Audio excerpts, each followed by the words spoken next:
मेरा नाम स्वरा है। गली गली जाकर मैं चूड़ियाँ बेचती थी। एक दिन मैं एक मोहल्ले में चूड़ियाँ बेचने के लिए आवाज लगा रही थी, जब अचानक एक बड़ी बुजुर्ग सी महिला भागती हुई आई। उसके साथ मेरी जोरदार टक्कर हो गई और मेरी सारी चूड़ियाँ भी जमीन पर गिरकर चूर चूर हो गई थी। उसने घबराकर मुझे देखा। मुझे उस पर गुस्सा आने लगा। मैं चिल्लाई और कहा कि अरे बीबी जी, ये क्या हरकत है, ये तुमने क्या कर दिया, मेरी रोजी रोटी बर्बाद कर दी। उसने मुझे इशारे से शांत रहने के लिए कहा और अचानक मुझे एक छोटा सा सूटकेस पकड़ाने लगी। कहने लगी कि ये तुम अपने पास रख लो, ये मेरी अमानत है, मैं कुछ दिन के बाद आकर तुमसे इसे ले लूंगी। लेकिन मैं घबरा गई। मैंने कहा अरे अरे, ये तुम मुझे क्या देकर जा रही हो। वो बूढ़ी औरत तो फौरन ही वहां से चली गई। मैं उसे आवाज देती रह गई, मगर उसने मेरी एक न सुनी। उसने अच्छे कपड़े पहने हुए थे। उसका हुलिया देखकर बताया जा सकता था कि वो किसी अमीर परिवार से थी। फिर इसी तरह 6 महीने गुजर गए और वो औरत अपनी अमानत मुझसे लेने नहीं आई। एक दिन मैं चूड़ियाँ बेचते बेचते शहर जाने वाले रास्ते पर चली गई थी, जब अचानक मैंने देखा कि वहां पर बहुत सारी भीख मांगने वाली औरतें खड़ी हुई हैं। मेरी नजर अचानक उस औरत पर गई जिसने मुझे वो छोटा सा सूटकेस दिया था। मैं भागते हुए उस औरत के पास गई उसकी अमानत देने के लिए, तो वो मुझे देखकर मुस्कुरा पड़ी और एक तरफ उसकी आंखों में आंसू भी थे। वो कहने लगी कि इसे एक बार खोलकर तो देखो। मैंने कांपते हाथों से जैसे ही उसे खोल कर देखा तो मेरी आंखें फटी की फटी रह गईं। गरीब लोगों की भी क्या जिंदगी होती है, अपनी जिंदगी को अपने हिसाब से जी लेते हैं। मैं सहारनपुर जैसे एक गांव में रहती थी, जहां पर मेरी बूढ़ी माँ के अलावा मेरा कोई भी नहीं था। वैसे हमारे गांव के लोग आपस में बड़े प्रेम के साथ रहा करते थे। हमारा गांव बहुत बड़ा था। मैंने बचपन से ही गरीबी देखी थी। मेरे पिता श्री जनक सिंह, जिनको गांव में सारे ही लोग एक वेद की पहचान से जानते थे, क्योंकि मेरे पिता एक बहुत अच्छे वेद थे जो बहुत सारे लोगों को अपनी जड़ी बूटियों से दवाइयां बनाकर लोगों का इलाज किया करते थे। गांव के सारे ही लोग मेरे पिताजी को जानते थे और ज्यादातर लोग अपनी कई कई पुरानी बीमारियों का इलाज उनसे करवाते थे। जब तक पिताजी जिंदा थे हमारे घर का गुजारा ठीक से हो रहा था। हालांकि हम लोग तब भी गरीब थे, क्योंकि मेरे पिताजी उस समय अपनी दवाइयां बेचते तो लोग उन्हें बहुत कम पैसे दिया करते थे। फिर मेरा जन्म हुआ। जब तक मैं 7 साल की हुई तब तक सब कुछ बिल्कुल ठीक चलता रहा। पिताजी भी जिंदा थे, लेकिन एक दिन अचानक पिताजी बेहोश हो गए और उनके बेहोश होने की वजह किसी को समझ न आई। गांव के लोग इकट्ठा होकर उनको शहर के अस्पताल में लेकर गए, जहां उनको मृत घोषित कर दिया गया। पिताजी की मौत ने मुझे और मेरी माँ को तोड़कर रख दिया था। ये सदमा हमारे लिए बहुत बड़ा था, लेकिन हमने खुद को संभाल लिया था। पिताजी के जाने के बाद मेरी माँ ने गांव के घर घर और गली गली जाकर चूड़ियाँ बेचना शुरू कर दी थी और इस तरह हम दोनों का गुजारा होने लगा। उसके बाद जब मैं बड़ी हुई तो मैंने भी माँ के साथ चूड़ियाँ बेचने जाना शुरू कर दिया, लेकिन वक्त ने मेरी माँ को बूढ़ा और बीमार बना दिया था। माँ को मैंने घर बैठाया और फिर मैंने खुद घर घर जाकर औरतों को उनके हाथों में चूड़ियाँ पहनाना शुरू कर दिया और साथ ही साथ मैं सबसे खूब सारी बातें भी करती थी और सुबह सवेरे घर से जितनी भी चूड़ियाँ बेचने के लिए लेकर निकलती थी, उन सारी चूड़ियों को बेचने के बाद ही घर में दाखिल होती थी। ये मेरा उसूल था। अब भले ही किसी रंग की चूड़ी अगर किसी औरत को पसंद ना आती तो मैं अपनी बातों के तीर चलाकर उनको चूड़ियाँ बेच ही देती थी। वक्त ऐसे ही गुजरता जा रहा था। मेरी माँ मेरी हर ख्वाहिश पूरी करने के लिए हमेशा तैयार रहती थी, लेकिन मैंने कभी अपनी माँ को ये जाहिर नहीं किया कि मैं अपनी ख्वाहिशों के लिए कितनी तरसी हुई हूँ। मैं जानती थी कि हमारे घरेलू हालात कैसे हैं, इसलिए मैंने कभी भी अपनी माँ से किसी चीज़ की ख्वाहिश नहीं की थी। अगर मैं किसी चीज़ को तरसती हुई नज़र से देखती तो मेरी माँ पहले ही समझ जाती थी कि वो चीज़ मुझे चाहिए, इसलिए वो मुझे वही चीज़ दिलवाने की कोशिश करती थी। लेकिन मैं उनसे इनकार कर दिया करती थी कि ये चीज़ तो मुझे बिल्कुल भी पसंद नहीं है, माँ मुझे ये नहीं चाहिए, मुझे तो कुछ और चाहिए। और फिर मैं बहुत ही कम पैसों वाली सस्ती सी कोई भी चीज़ खरीद लेती थी, जिससे मेरी माँ को तसल्ली हो जाती थी, क्योंकि मेरी माँ भी ये बात अच्छे से जानती थी कि उनकी बेटी ने कभी उनसे कोई ख्वाहिश जाहिर नहीं की। हम लोग अपना पेट भर लिया करते थे, बस हमारे लिए यही बहुत था। लेकिन बचपन से लेकर जवान होने तक मेरे दिल में बहुत सारी ख्वाहिशें दबी हुई थी। सबसे पहले ख्वाहिश तो ये थी कि मैं पढ़ना चाहती थी, स्कूल जाना चाहती थी। हमारे गांव में ज्यादातर जमींदार लोग रहा करते थे। उनके बच्चे सुबह सवेरे अच्छे से तैयार होकर अपनी अपनी सवारी से या फिर शहर जाने वाली बस में बैठकर शहर के अलग अलग स्कूलों में पढ़ने के लिए जाते थे और मैं उन बच्चों को तरसती हुई नजरों से देखा करती थी। मैं चाहती थी कि काश मैं भी इन बच्चों की तरह स्कूल जाती होती, मगर मेरी ये ख्वाहिश हमेशा ख्वाहिश ही रही। वैसे तो हमारे गांव में सरकारी स्कूल भी था, मैं चाहती तो मेरा एडमिशन वहां भी हो सकता था, मगर हालात और समय ने मुझे वहां भी मात दे दी थी। मेरे पास स्कूल जाने का समय ही नहीं था। सस्ती चूड़ियां शहर में मिलती थी, जहां से चूड़ियां खरीदकर हम महंगे दाम में गांव की औरतों को बेचा करते थे। उसके लिए मुझे हफ्ते में एक बार सुबह के 9 बजे शहर जाने वाली बस में बैठकर चूड़ियों के थोक विक्रेताओं से अच्छी अच्छी चूड़ियां खरीद कर लाती थी और फिर वही चूड़ियां पूरे एक हफ्ते तक गांव में बेचा करती थी। उनसे जो पैसे आते, उन पैसों से मैं अपना और अपनी माँ का गुजारा भी कर रही थी और अपनी माँ का इलाज भी करवाया करती थी। हमारे गांव में बहुत सारी अमीर औरतें थी जो मुझसे चूड़ियां खरीदती भी थी और मुझे अपनी बेटियों के और अपने पुराने कपड़े भी दे दिया करती थी, जिनको मैं और मेरी माँ पहन लिया करते थे। बस कुछ इसी तरह हम लोगों की जिंदगी चल रही थी। हर दिन मेरी यही कोशिश होती थी कि मैं ज्यादा से ज्यादा चूड़ियां बेचूं, इसीलिए कुछ औरतों से चिकनी चुपड़ी बातें करके उनको अपनी चूड़ियां पहना ही देती थी और उनसे अच्छे पैसे वसूल लिया करती थी। मेरी माँ एक नरम दिल और दुआ देने वाली औरत थी। वो हमेशा कहती थी कि बेटा, ऊपर वाला तुझे तेरी मेहनत का सिला जरूर देगा। तू इतनी मेहनत करती है, खेलने कूदने की उम्र से ही तूने चूड़ियां बेचना शुरू कर दिया और अब तो तू जवान हो गई है और जवान होने के साथ साथ खूबसूरत भी है। ये उम्र तेरी शादी की है, लेकिन तू अपनी माँ की देखभाल और हमारा पेट भरने के लिए ये सब कुछ करती है। मैं बहुत शर्मिंदा हूँ बेटा कि ऐसी उम्र में तुझे ये सब कुछ करना पड़ रहा है। मैं अपनी माँ से कहती कि माँ, मेरे लिए सब कुछ तुम ही तो हो, मुझे शादी नहीं करनी। शादी करके मैं अपनी ससुराल चली जाऊंगी तो तुम्हारी देखभाल कौन करेगा? और मेरी इस बात पर माँ सिर्फ मुस्कुराकर मेरे सर पर हाथ रख दिया करती थी। मैं रात को जब अपनी कमाई लेकर घर लौटती थी तो सबसे पहले मेरी माँ की दवाई खरीदती थी और अगर ज्यादा पैसे बच जाते तो उनके लिए कोई फल भी खरीद कर ले जाती थी, जिसको देखकर मेरी माँ खुश हो जाती थी, क्योंकि मैं चाहती थी कि मेरी माँ की सेहत बन जाए, वो पूरी तरह से ठीक हो जाए। इस दुनिया में मेरा उनके अलावा कोई था भी तो नहीं। हमारे सारे ही रिश्तेदार दूसरे गांव में रहते थे, जो मेरे पिताजी के मरने के बाद कभी हमें पलटकर देखते ही नहीं थे, इसलिए हम लोग भी उनसे कोई संबंध नहीं रखते थे। मेरी माँ हमेशा मेरी तारीफ किया करती थी, कहती थी कि मेरी बेटी बहुत अच्छी है, ऊपर वाला तुम्हारा भाग्य अच्छा करे और तुम्हारे भाग्य में खुशियाँ लिख दे। मेरे लिए सबसे बड़ी दौलत यही थी कि मेरी फिक्र करने वाली और मेरा ख्याल रखने वाली मेरी माँ भी जिंदा है। मेरी सबसे बड़ी कमाई तो उनकी प्रार्थना ही थी और फिर इसी तरह जिंदगी गुजरती गई। एक वो आम सा दिन था जब मैं चूड़ियां बेचने के लिए सुबह सवेरे रोज की तरह अपने घर से निकल गई थी और बाजार में आकर औरतों को रंग बिरंगी और अच्छी क्वालिटी की चूड़ियां दिखा रही थी और आवाज लगा रही थी कि नीली पीली हरी लाल चमकदार सुंदर सी चूड़ियां ले लो। मैं गाँव में मशहूर थी चूड़ी वाली लड़की के नाम से। हर कोई मुझे चूड़ी वाली लड़की कहकर पुकारता था, क्योंकि हमारे गांव में ज्यादातर आदमी ही चूड़ियों का व्यापार किया करते थे। एक मैं ऐसी थी जो औरतों को घर घर जाकर और उनसे अटपटी बातें बनाकर उनको चूड़ियां पहना दिया करती थी और उनसे चूड़ियों की कीमत वसूल लिया करती थी। जब बाजार में चूड़ियां बेचते बेचते मैं थक जाती थी, तब मैं लोगों के घरों में जाती थी और उस दिन भी मैं बाजार में अपनी चूड़ियां आवाज लगा लगा कर बेच रही थी। कुछ लोग रुककर खरीद रहे थे तो कुछ आगे निकल रहे थे। अचानक सामने से एक औरत से मेरी जोरदार टक्कर हो गई और उसकी टक्कर की वजह से मेरा चूड़ियों से भरा बैग और मेरे हाथ में जो चूड़ियां थी वो सब भी जमीन पर गिर गईं। मैं जोर से चिल्लाई और मैंने कहा, अरे बीबी जी, कहाँ भागी जा रही हो मेरा नुकसान करके? आखिर ये क्या हरकत है? उसने हैरान होकर मुझे देखा। वो बड़ी उम्र की औरत थी, मेरी माँ की उम्र जितनी, मगर उसने मेरा बहुत बड़ा नुकसान कर दिया था, इसलिए मुझे उस पर गुस्सा आ रहा था। उसने मुझे ठहर कर देखा और देखा कि मेरी आंखों में मेरा नुकसान होने की वजह से नमी आ गई है। शायद वो मेरी गरीबी और मजबूरी की हद समझ गई थी, इसलिए उसने कहा कि मुझे माफ कर दो बेटा। फिर उसने अचानक एक छोटा सा नीले रंग का सूटकेस मेरे हाथ में थमाते हुए कहा कि ये मेरे लिए बहुत कीमती है। मैं जानती हूँ कि मैंने तुम्हारा नुकसान किया है, तुम मुझे माफ कर देना।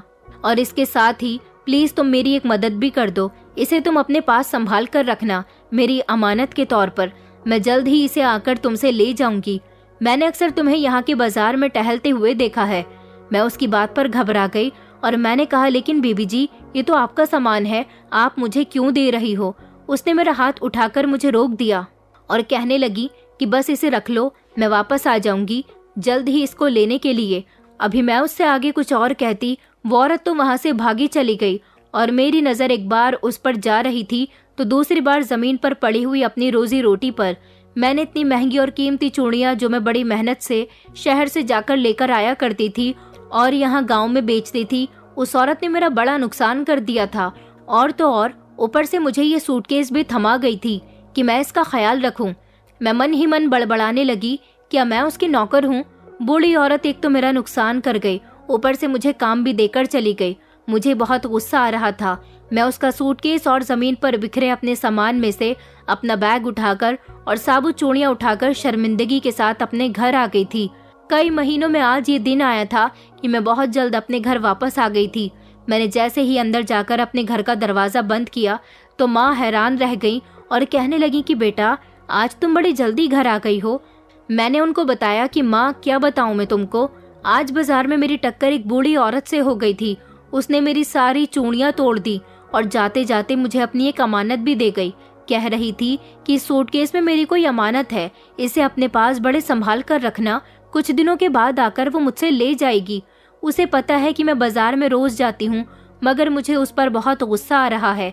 मेरा मन तो कर रहा है कि इस सूटकेस में जो सामान है वो निकाल कर मैं अपने नुकसान की भरपाई कर लूं, मगर तुमने हमेशा मुझे अच्छे संस्कार दिए हैं, इसलिए मैं ऐसा नहीं कर सकी।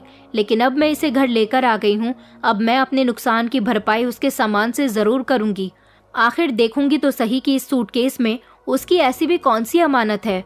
मैं सूटकेस खोलने ही जा रही थी कि तभी मेरी माँ ने मुझे आवाज लगाई और कहा, नहीं नहीं बेटा, ऐसा मत करो।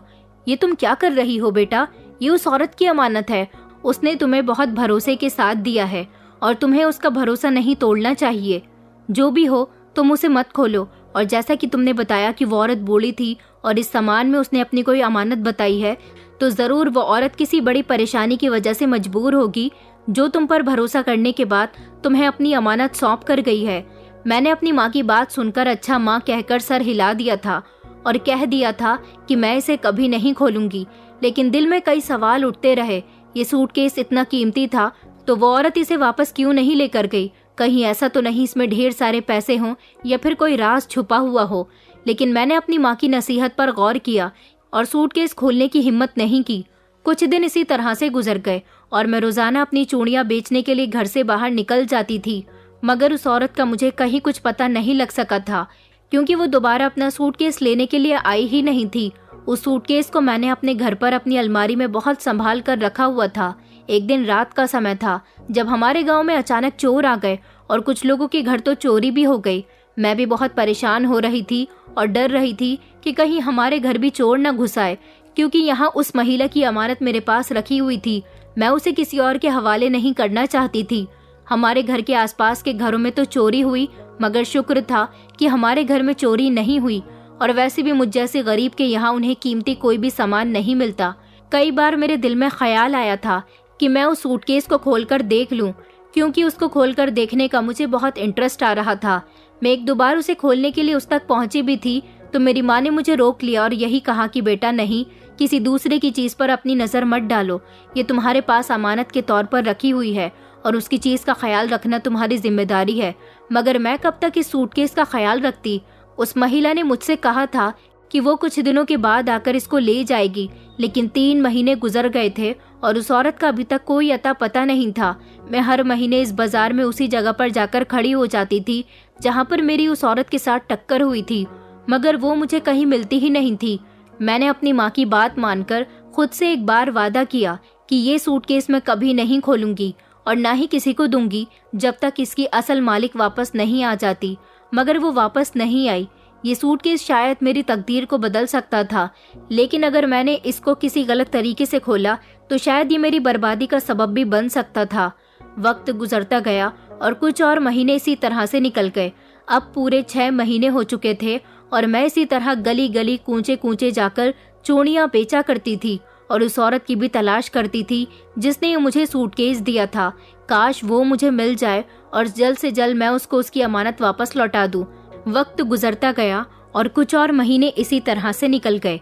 अब पूरे 6 महीने हो चुके थे और मैं इसी तरह गली गली कूचे कूचे जाकर चूड़ियां बेचा करती थी और उस औरत की भी तलाश करती थी जिसने ये मुझे सूटकेस दिया था। काश वो मुझे मिल जाए और जल्द से जल्द मैं उसको उसकी अमानत वापस लौटा दूं। मैंने अपनी गांव की कुछ सहेलियों को उस सूटकेस के बारे में बताया तो वो हैरान होने लगी और कहने लगी कि इतने महीने गुजर चुके हैं, अब वो औरत कभी तुमसे वो सूटकेस लेने नहीं आएगी। छोड़ो उसे और खोल कर देख लो, शायद उसमें पैसे हों जो तुम्हारे काम आ जाए। फिर तुम्हें यूं दर दर लोगों के घर जाकर चूड़ियां बेचना नहीं पड़ेगा, बल्कि तुम तो आराम से अपने घर बैठकर खाओगी। मगर मेरा दिल नहीं मानता था और मैं हर किसी से यही कहती थी कि मैं उसे नहीं खोलूंगी, उस औरत को वापस करके ही रहूंगी। कई बार दिल में सवाल उठता था कि क्या वो औरत जिंदा भी है या फिर किसी हादसे का शिकार हो गई, और अगर वो मुझसे अब तक अपनी अमानत वापस लेने नहीं आई तो फिर क्यों नहीं आई। हर दिन मेरी नज़र उस बाजार पर भी होती थी जहां पहली बार उससे मेरी मुलाकात हुई थी, मगर हर बार की तरह वो मुझे नहीं मिलती थी। एक दिन ऐसा आया जब मुझे शहर चूड़ियां खरीदने के लिए जाना पड़ गया। मैं चलते चलते जब आगे की तरफ गई तो अचानक मेरी नज़र सड़क पर बैठे बहुत सारे भीख मांगने वाले लोगों पर गई। उसमें बहुत सारी औरतें भी मौजूद थी। मेरी नज़र अचानक उनमें मौजूद एक औरत पर जा पहुंची। मेरी नज़र सख्ती से उस पर जम गई, जो पुराने कपड़े, गंदे से बाल, झुर्रियों से भरा हुआ चेहरा, और वही औरत जिससे 6 महीने पहले मेरा टकराव हुआ था। ये वही औरत थी। इसे देखकर मैं सांस लेना भूल गई क्योंकि इसकी हालत बड़ी ही खराब थी और ये भीख मांगने वाली औरतों के बीच खड़ी हुई आते जाते लोगों को तरसती हुई नजरों से देख रही थी। इसे तो मैंने पहले महंगे कपड़ों में अच्छे हुलिये में देखा था। आज वही औरत नंगे पैर और फटे पुराने कपड़ों में गंदा सा चेहरा लिए सड़क पर बैठी थी। उसका चेहरा बदल चुका था और वो मुझे काफी कमजोर भी नजर आ रही थी। मैं शॉक्ड रह गई थी, जैसे मेरी आंखों के सामने कोई भयानक सपना चल रहा हो। वो यहाँ इस हाल में क्यों बैठी थी? क्या ये सच में कोई भीख मांगने वाली औरत है या फिर इसके साथ कुछ गलत हुआ है? मेरी आंखों के सामने वो लम्हा घूम गया जब कुछ महीनों पहले उसने मुझे वो छोटा सा सूटकेस दिया था और कहा था कि ये बहुत ही कीमती है, इसे संभाल कर रखना, मैं जल्द ही वापस आऊंगी। मगर वो इतने समय से वापस नहीं आई थी और आज जब वो मुझे मिली तो मैं हैरान रह गई थी। वो भिखारन की तरह वहाँ जमीन पर बैठी हुई थी। वो लोगों की तरफ रिक्वेस्ट भरी नजरों से देख रही थी। कोई उसे भीख दे रहा था तो कोई नहीं दे रहा था। मेरे हाथ पैर कांपने लगे, दिल में ढेर सारे सवाल उठने लगे कि आखिर वो कहाँ गायब हो गई थी। मैं धीरे धीरे चलते हुए उनके करीब गई और उनको आवाज लगाई कि बीबी जी। मैंने उनको गौर से देखा तो उन्होंने भी धीमे से मेरी तरफ देखा, जैसे वो मुझे पहचानने की कोशिश कर रही हों। फिर उनकी आंखों में चमक उभरी, जैसे समय के पर्दे हट गए हों। उनके होंठ कांप गए तो उन्होंने कहा कि तुम। मैंने कहा बीबी जी, मैं वही लड़की हूँ जिसको आपने अपनी अमानत सौंपी थी, जो आपको बाजार में चूड़ियां बेचते हुए मिली थी। मगर आप कहाँ थी इतने समय से? मैं तो आपको काफी समय से तलाश कर रही हूँ, मगर आप मुझे कहीं मिली ही नहीं। लेकिन मैंने ये नहीं सोचा था कि आप मुझे यहाँ इस हालत में मिलोगी। आपको याद है कि आपने मुझे एक दिन अपना सूटकेस दिया था रखने के लिए। ये सुनते ही उसके चेहरे पर एक अजीब सा सुकून छा गया और मेरे दिल में भी ये ख्याल कि ये बूढ़ी महिला भीख मांगने वाली औरत है जो सूटकेस इसने मुझे दिया था, कहीं इसने उसे कहीं से चुराया तो नहीं था या फिर कोई और बात थी। वो मुस्कुराई। उसके चेहरे पर दिखाई देने वाली ये मुस्कुराहट उदासी भरी थी। उसने कहा कि तुमने वो सूटकेस संभाल कर रखा था? तो मैंने हाँ में सर हिला दिया। हाँ, वो मेरे पास है। मैंने उसे खोलकर कभी नहीं देखा। मैंने तो इंतजार किया कि तुम आओगी और उसे वापस ले जाओगी। मैं तो तुम्हारी अमानत तुम्हें वापस लौटाने के लिए तुम्हें बाजार में हर रोज ढूंढती रही थी। वो जो कुछ भी कह रही थी उसके शब्दों में मुझे कोई पुरानी याद या जख्म छलकता हुआ नजर आ रहा था। उसने कहा, मेरी दुनिया उजड़ गई बेटा, मैं कहीं की नहीं रही। मेरे पास सब कुछ था, मगर जब सब कुछ लुट गया और बर्बाद हो गया तो मेरे पास कुछ भी नहीं बचा। मैं यहाँ हूँ लेकिन कहीं की नहीं रही। उनके शब्द मेरे दिल को चीर रहे थे। मैंने हैरान होकर कहा, क्यों? आपके साथ ऐसा भी क्या हुआ? उन्होंने सर झुका लिया और कहा, वो सूटकेस जो मैंने तुमको दिया था वो मेरी आखिरी उम्मीद थी, मगर मैं उसे तुमसे लेने वापस नहीं आ सकी। मेरी बहू को पता चल गया था कि वो बैग मेरे पास था और उसने मुझसे सब कुछ छीन लिया। मैं बर्बाद हो गई और सड़क पर भीख मांगने के लिए उतर आई। कोई मुझे पहचानता भी नहीं। मैं हैरान रह गई कि ये तकदीर का कैसा खेल था। मैं उस औरत की पूरी कहानी जानना चाहती थी क्योंकि उसके चेहरे से दर्द साफ साफ जाहिर हो रहा था। वो औरत मेरी माँ की उम्र की थी। मैंने उससे कहा कि आप मेरे साथ चलो, मैं आपको आपकी अमानत वापस लौटा देती हूँ। उसने थके हुए शब्दों में कहा कि अब अमानत कैसी बेटा, सब कुछ तो खत्म हो चुका। मगर मैंने जिद की कि नहीं, जो चीज़ तुम्हारी है वो तुमको मिलेगी। मैं उसे बस में बिठाकर वापस अपने घर ले आई थी। माँ ने जब उसे घर के अंदर दाखिल होते हुए देखा तो मैंने अपनी माँ को बताया कि ये वही औरत है जिन्होंने मुझे कई महीनों पहले वो सूटकेस दिया था। मेरी माँ ने उनको घर के अंदर अच्छे से बिठाया। वो बिल्कुल खामोश बैठी रही, जैसे कोई तकलीफ उसकी आत्मा में शामिल हो गई थी। मैंने जल्दी से अलमारी खोली और वो सूटकेस निकाला। मैंने उनका सूटकेस उनके सामने रखा। ये लो बीबी जी, तुम्हारी अमानत। जब उस औरत ने सूटकेस की तरफ देखा तो ऐसे खुश हुई जैसे उसने किसी खोई हुई चीज को दोबारा से पा लिया हो। उसकी आंखों में अजीब सी रोशनी थी। उसने मुझसे कहा कि बेटा, एक बार इसे खोलकर तो देखो। फिर मैंने एक ही झटके से अपनी माँ की तरफ देखा, जिन्होंने मुझे इशारा दिया कि तुम इसे खोल सकती हो। मैंने उस बैग को खोलकर देखा तो मेरी आंखें फटी की फटी रह गईं, क्योंकि ये वो राज था जो मेरी आंखों के सामने खुल गया था। सूटकेस के अंदर कुछ पुराने कागजात, कुछ पैसे, कुछ जेवर और एक मोबाइल था। और एक सबसे ज्यादा हैरान और परेशान कर देने वाली चीज, एक शर्ट जिस पर खून के धब्बे लगे हुए थे।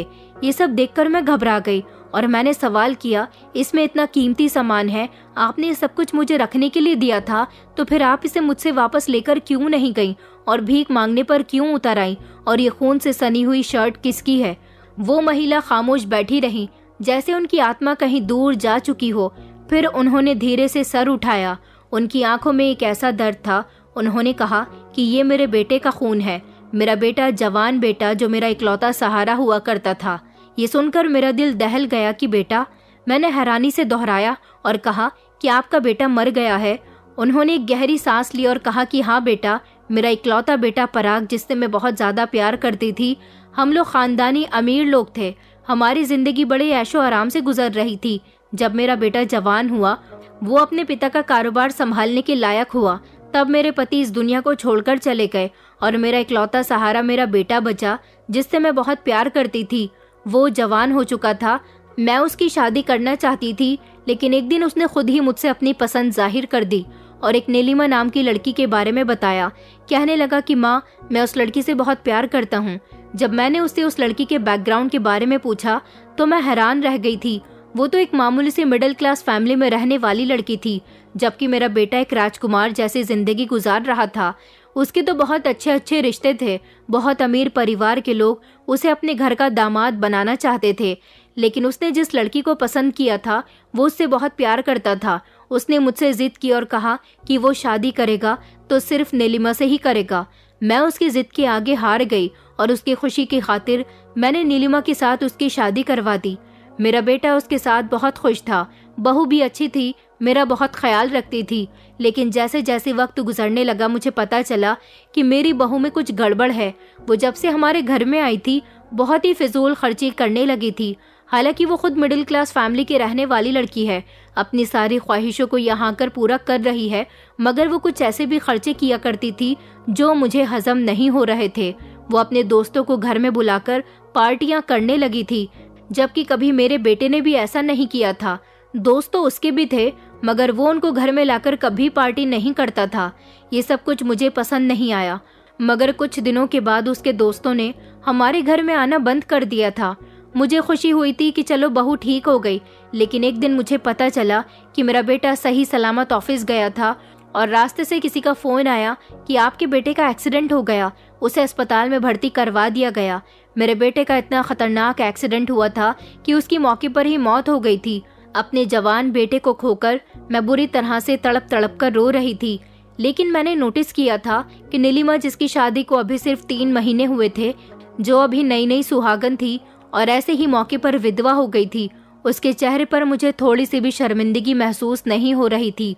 उसकी आंखों में वो आंसू नहीं थे जो एक औरत की आंखों में उसके पति के मरने पर होते हैं। उसने अपनी आंखों में एक मामूली सी नमी उतार रखी थी, जिसे देखकर ऐसा लगता है कि ये सिर्फ दिखावे की नमी है। उसे मेरे बेटे की मौत का जैसे कोई सदमा ही नहीं था, मगर वो ऐसा कैसे कर सकती थी? मेरा बेटा उससे बहुत प्यार करता था। मैं अपने बेटे के गम में निढाल हो गई। मेरा हट्टा कट्टा जवान बेटा इस दुनिया को छोड़कर चला गया। मेरी बहू विधवा हो चुकी थी, लेकिन बेटे के मर जाने के बाद तो उसने अपने आप को और भी ज्यादा फ्रीडम दे दी थी। वो तो सफेद रंग की साड़ी भी नहीं पहनती थी, कोई शौक भी नहीं मनाती थी, और तो और मैंने देखा था कि वो अपने कमरे में बैठकर अपने दोस्तों से खूब फोन पर बातें किया करती थी। मुझे बहू की यह हरकत बिल्कुल भी अच्छी नहीं लगी थी। मैंने उसे कहा भी था कि तुम चाहो तो अपने मायके जा सकती हो, मेरा बेटा अब यहाँ नहीं है, शायद मेरे बेटे के बिना तुम्हें ये घर सूना लगे, मगर उसने कहा कि ये घर मेरे पति का है, मैं यहाँ से कहीं नहीं जाऊंगी।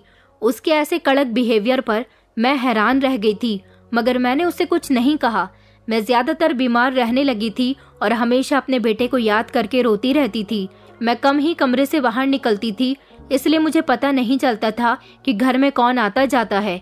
एक दिन मुझे हमारे घर की नौकरानी ने बताया कि मालकिन भाभी जी से मिलने के लिए हर रोज कोई लड़का आता है, वो उनके कमरे में चला जाता है। भाभी जी कमरे का दरवाजा अंदर से बंद कर लेती हैं और उसके साथ काफी लंबा समय बिताती हैं। ये बात जब मुझे नौकरानी ने बताई तो मैंने अपनी बहू पर नजर रखनी शुरू कर दी। नौकरानी की कही हुई बात बिल्कुल सही थी।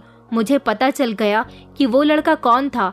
इस लड़के को पहले भी मैं अपने घर में देख चुकी थी। जब बहू घर में पार्टी करती थी तो ये लड़का अक्सर हमारे यहाँ आया करता था।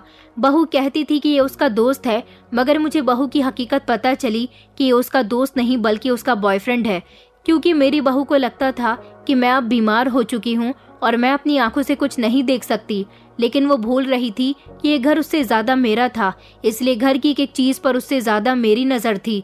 बहू की ये हरकतें मुझे बिल्कुल भी अच्छी नहीं लग रही थी। मैंने एक दिन उसे रंगे हाथों पकड़ लिया जब वो अपने बॉयफ्रेंड के साथ कमरे में मौजूद थी। मैंने उसके कमरे का दरवाजा खराब कर दिया और जब उसका बॉयफ्रेंड कमरे के अंदर दाखिल हुआ तो कमरे का दरवाजा अंदर से बंद ही नहीं हुआ। मैं दरवाजा खोलकर जैसे ही कमरे के अंदर दाखिल हुई तो बहू उसके बहुत नजदीक बैठी हुई थी।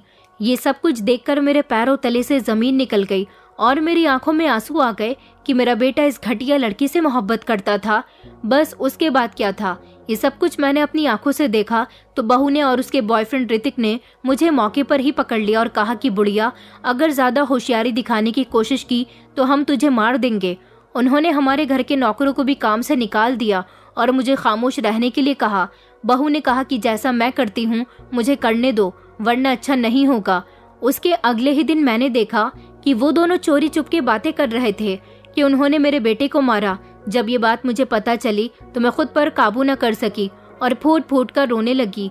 ये मेरे घर में क्या हो रहा था? इस लड़की के आ जाने की वजह से मेरा पूरा घर बर्बाद हो गया था। उसने अपने बॉयफ्रेंड से ये भी कहा था कि अब ये सारी जायदाद मेरी हो जाएगी। उसने दौलत की खातिर ही मेरे बेटे का जानबूझकर एक ट्रक वाले से एक्सीडेंट करवाया, मगर मैं ये सब कुछ बर्दाश्त नहीं कर सकती थी।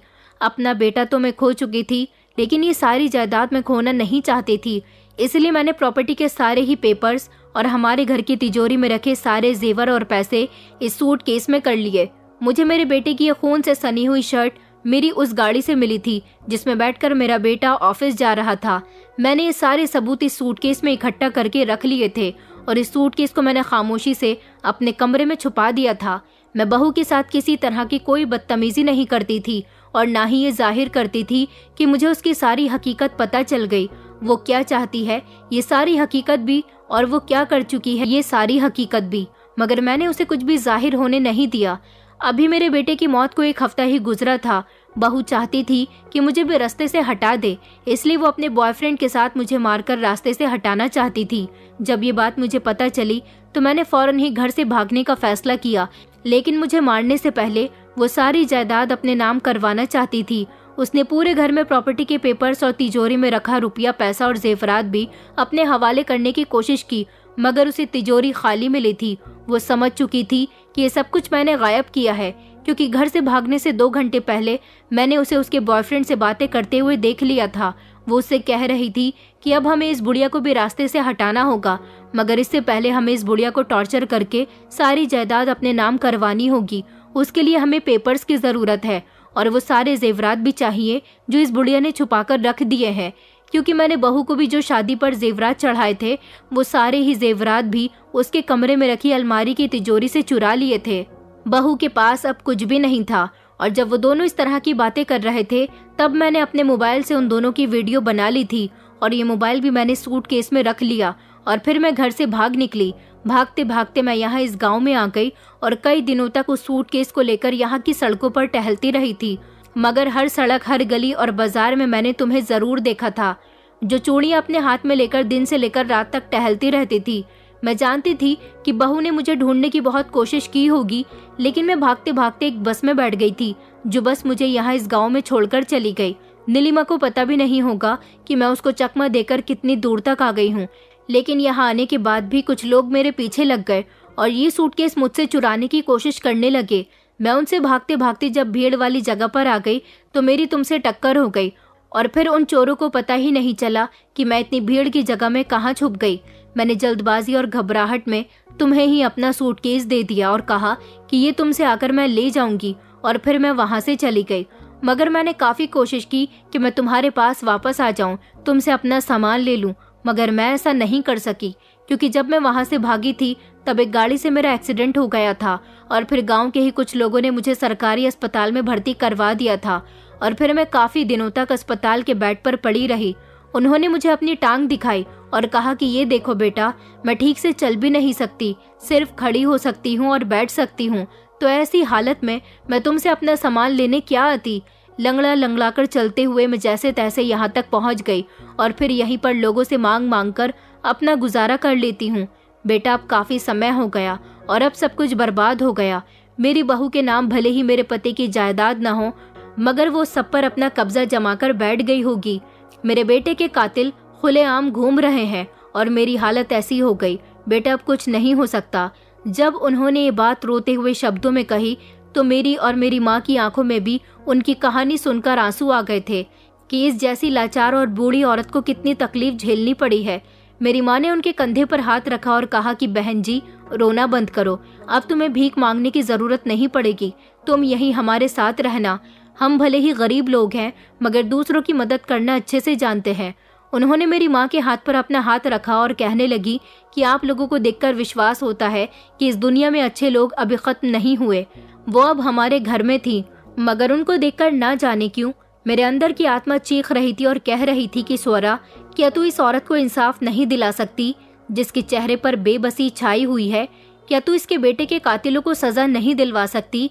क्या सब कुछ जानते हुए भी तू अनजान बनना चाहती है? ये ख्याल आते ही मैं उनके पास गई। मैंने कहा, बीबी जी, मैं आपकी मदद करूंगी, आपके बेटे के कातिलों को सजा दिलवाऊंगी। उन्होंने मेरी तरफ चौंक कर देखा और कहा कि बेटा, आखिर ऐसा कैसे मुमकिन हो सकता है? मैंने कहा, हम लोग मजबूत हैं, हमारे पास सबूत है। भले ही ये सारे सबूत हमारे लिए कोर्ट में पेश करने के लिए कम है, मगर हम और सबूत भी तो इकट्ठा कर सकते हैं ना। उन्होंने अपनी आंखों में नमी उतारते हुए कहा कि तुम बहुत अच्छी हो बेटा। फिर हम दोनों ने मिलकर एक गहरा प्लान बनाया। उन्होंने मुझे अपने घर के बारे में सब कुछ समझा दिया था और फिर क्या था, अगले ही पल मैं अपना काम करने में कामयाब हो गई थी। मैंने अपनी चूड़ियों का थैला उठाया और मैं वहीं पर पहुंच गई जहां मुझे जाना था, बंगले के बाहर। बीबी जी का बंगला, जिस पर उनकी बहू ने कब्जा किया हुआ था। मैंने गेट पर खड़े होकर जोर जोर से चिल्लाना शुरू कर दिया कि हरी, पीली, लाल, नीली, काली, गुलाबी, सारे रंग की चमकती हुई चूड़ियां खरीद लो। तब ये गार्ड वहां आया और मुझ पर चिल्लाने लगा, कहने लगा, तुम आखिर क्या कर रही हो? चलो जाओ यहाँ से। मैंने कहा, मुझे मालकिन से मिलना है, मैं अपनी रंग बिरंगी चूड़ियां उनको बेचना चाहती हूँ। मगर वो गार्ड मुझे वहां से भगाने लगा। मगर मैंने जोर जोर से चिल्लाना शुरू कर दिया और शोर की आवाज सुनकर नीलिमा, बीबी जी की बहू, बाहर आ गई थी और मैं उसे पहली नजर में देखते ही पहचान गई थी कि ये वही औरत है। वो आई और कहने लगी कि आखिर किस बात का शोर मचाया हुआ है। तो मैं जल्दी से उसके पास गई और कहा कि अरे मालकिन, मुझे आपका ही इंतजार था, मैं आपके लिए कितनी प्यारी प्यारी चूड़ियां लेकर आई हूँ। उसने कहा कि हमें चूड़ियां नहीं चाहिए, यहाँ से जाओ। मैं जल्दी से उनके पैरों में गिर गई और कहने लगी कि मालकिन, मैं बहुत ही परेशान हूँ, देखो ना, मैं जवान लड़की और इस तरह घर घर जाकर चूड़ियां बेच रही हूँ, मुझे नौकरी की बहुत जरूरत है, आप प्लीज मुझे अपने घर में नौकरानी की नौकरी पर रख लो ना, मैं आपके घर का सारा काम करूंगी, मैं बहुत ही फुर्तीली हूँ।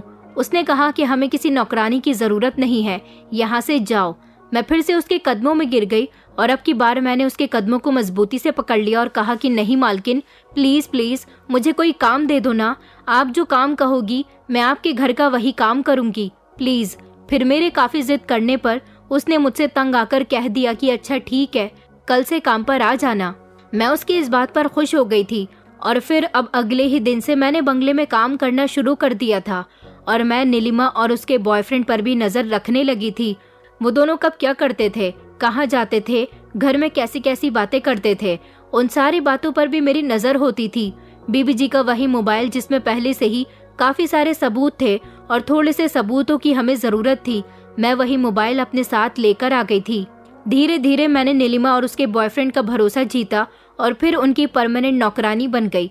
इस काम में मुझे लगभग 2 महीने लग गए थे। वो लोग अब मेरी तरफ से बेफिक्र रहते थे। नीलिमा ने अपने बॉयफ्रेंड रॉकी के साथ शादी कर ली थी।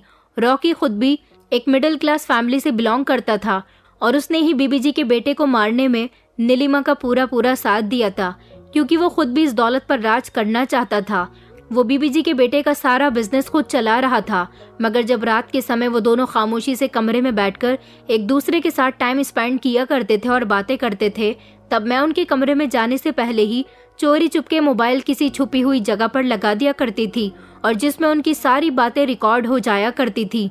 मैं रोज घर जाकर उनकी रिकॉर्डिंग चेक करती तो कई ऐसे राज होते थे जो वो दोनों आपस में बातें करते हुए बयान करते थे, जिसमें ये भी जिक्र कई बार आया था कि उन्हें बीबी जी की तलाश है और वो उन्हें ढूंढकर उनसे घर के पेपर्स हासिल करना चाहती है, जिसमें उनके बॉयफ्रेंड रॉकी ने कहा था कि ऐसा भी तो हो सकता है कि वो बुढ़िया मर गई हो, क्योंकि काफी समय से वो यहाँ आई ही नहीं है। नीलिमा ने कहा था कि अगर वो मर गई होगी तो ज्यादा बेहतर है। वो लोग नकली पेपर बनवाकर इस घर को अपने नाम करवाना चाहते थे, लेकिन इससे पहले ही मुझे पुलिस को सारे सबूत देने थे, जितने सबूत हमारे पास पहले के थे और जितने सबूत मैं अब तक इकट्ठे कर चुकी थी। मैं बीबी जी को अपने साथ पुलिस के पास ले गई और वो मोबाइल, उनके बेटे के खून से सनी हुई शर्ट और सूटकेस में मौजूद प्रॉपर्टी के पेपर्स और जेवरात, सारी ही चीजें उनको दिखा दी थी।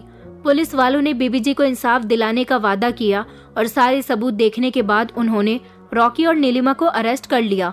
रॉकी और नीलिमा को अंदाजा भी नहीं था कि मैं एक मामूली सी नौकरानी बनकर उन दोनों पर इस तरह कड़ी नजर भी रख सकती हूँ और उनकी एक एक बात को कैमरे में रिकॉर्ड कर सकती हूँ। उन दोनों को हिरासत में ले लिया गया था। बीबी जी ने सामने आकर अपने बयान दिए और वो अपने बेटे के कातिलों को सजा दिलवाने में और अपनी जायदाद को वापस अपने कब्जे में लेने में कामयाब रही थी।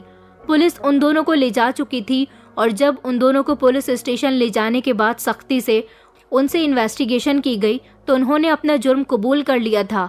नीलिमा बीबी जी के बेटे से मोहब्बत नहीं करती थी, बल्कि उसकी दौलत पर उसकी नजर थी, इसलिए उसने बीबी जी के बेटे को अपने प्यार के जाल में फंसाया और शादी करने के बाद प्लानिंग करके घर में अपना कब्जा जमा लिया और उनके बेटे को ट्रक ड्राइवर को पैसे देकर उसको जान से मरवा दिया और फिर उसके बाद वो कानूनी तौर पर सब कुछ अपने नाम करना चाहती थी, लेकिन इस सब के लिए उसे घर के कागजात नहीं मिले।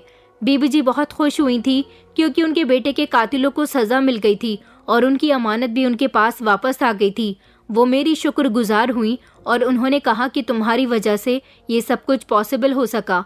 अगर तुम न होती तो मेरी कोई मदद नहीं करता बेटा।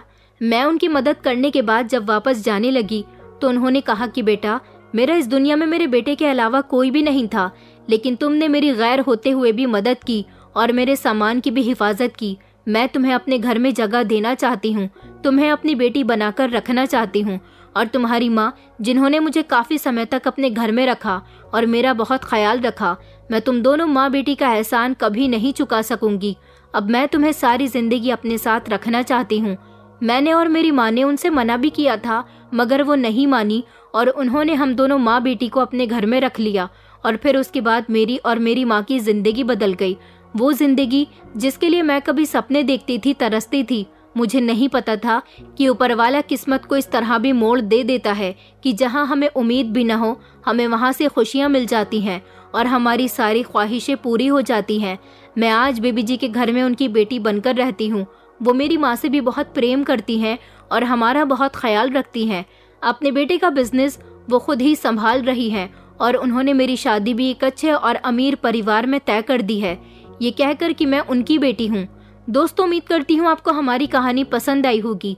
कहानी पसंद आई है तो वीडियो को लाइक करें, चैनल पर नए हैं तो चैनल को सब्सक्राइब करें और हाँ, नोटिफिकेशन बेल को जरूर दबाएं ताकि अगली अपडेट सबसे पहले आपको मिले।